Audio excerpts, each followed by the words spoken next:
Hola, hoy nos vamos a meter en una de las historias de detectives más alucinantes de la ciencia. Cómo descubrimos las reglas fundamentales que gobiernan absolutamente todo lo que nos rodea.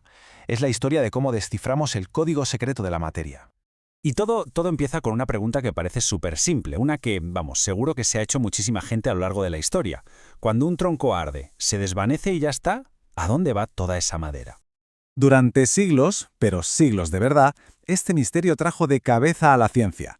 Daba la sensación de que la materia simplemente desaparecía, se convertía en luz, en calor y en un poquito de ceniza. Pero la respuesta a este enigma estaba a punto de cambiar por completo nuestra forma de entender el universo. Y bueno, para encontrar esa respuesta, la humanidad tuvo que dar un salto, pero un salto de gigante. Pasar de la magia y las preguntas filosóficas a un enfoque totalmente nuevo, un enfoque basado en la precisión y en la medida.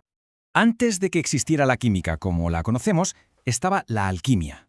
Un mundo, pues fascinante, ¿no? Lleno de transformaciones que parecían mágicas y de la búsqueda de cosas como la piedra filosofal. Pero se basaba en la observación, en la filosofía, no en medir las cosas de forma rigurosa. Y entonces, de repente, en el siglo XVIII, aparece una herramienta que parece de lo más simple, pero que lo cambió absolutamente todo: la balanza. Este instrumento marcó el nacimiento de la química moderna, el paso de la simple observación a la cuantificación precisa. Y claro, con esta nueva herramienta en la mano, llegó la primera gran vista de nuestro misterio, gracias al trabajo pionero de un tal Antoine Lavoisier. Vale, a ver, vamos a desgranar esto, que es genial. El experimento de Lavoisier fue brillante por lo simple que era. Cogió un poco de estaño y lo calentó en un recipiente cerrado, totalmente hermético. Pero lo crucial, lo importante de verdad, fue lo que hizo antes y después. Primero, pesó con muchísimo cuidado todo el sistema. Luego, vio cómo el estaño se convertía en un polvo blanco, lo dejó enfriar y volvió a pesarlo todo. El resultado fue increíble. La masa era exactamente la misma. No se había perdido ni un miligramo. Este experimento, que ahora nos parece tan obvio, dio lugar a una de las leyes más sagradas de la ciencia, la ley de conservación de la masa. Dicho de forma sencilla, la materia no se crea ni se destruye, solo se transforma. La masa total de lo que tienes al principio de una reacción es siempre igual a la masa total de lo que tienes al final.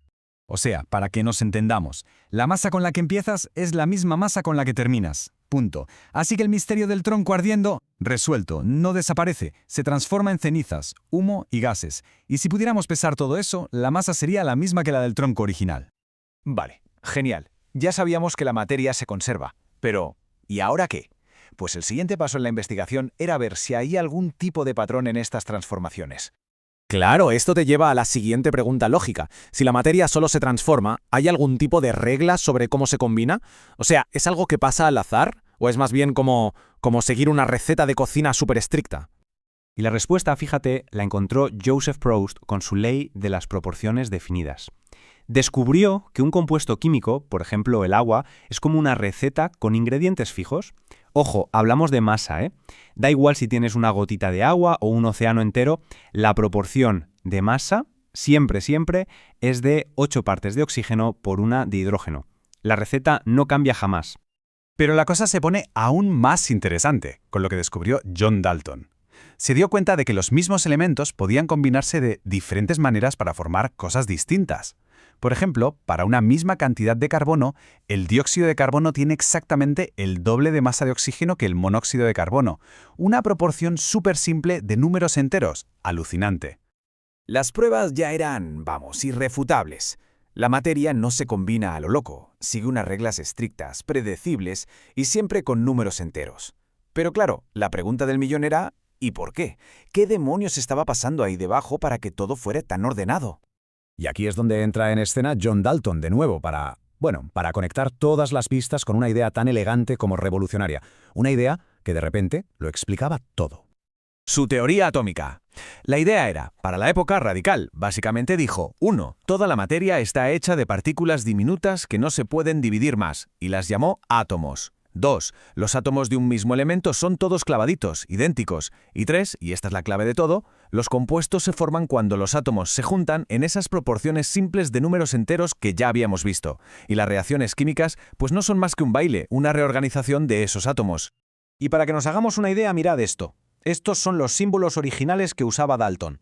Es el primerísimo intento de la historia de ponerle cara a ese mundo invisible, de dibujar los átomos, esos pequeños ladrillos que forman todo lo que existe. La teoría fue un exitazo. Lo explicaba todo. Pero claro, esto abrió un melón nuevo, un desafío práctico para los químicos. A ver, la teoría de Dalton fue una revolución, sí, pero si los átomos son tan pequeños que es imposible verlos, ¿cómo narices los cuentas? ¿Cómo trabajas con ellos en un laboratorio si no sabes cuántos tienes? Pues la respuesta está en un concepto súper ingenioso llamado mol, que en el fondo es una forma de contar. Un truco. Lo que vemos aquí es un mol de permanganato de potasio. A simple vista es solo un polvillo morado, ¿verdad? Pero para un químico esto significa un número muy específico y gigantesco de moléculas. Este es el número, 602.200 trillones. Es una cifra tan grande que es casi imposible de visualizar. Este es el número mágico que sirve de puente entre el mundo que podemos pesar en una balanza y el mundo invisible de los átomos. Este numerito se conoce como el número de Avogadro, y es la cantidad de partículas que hay en un mol de cualquier cosa. Se puede pensar en él como si fuera la docena de los químicos. Igual que una docena siempre son 12 huevos o 12 lo que sea, un mol es siempre este número inmenso de partículas. Así que gracias al mol, los químicos pueden contar átomos de una forma muy sencilla, pesándolos.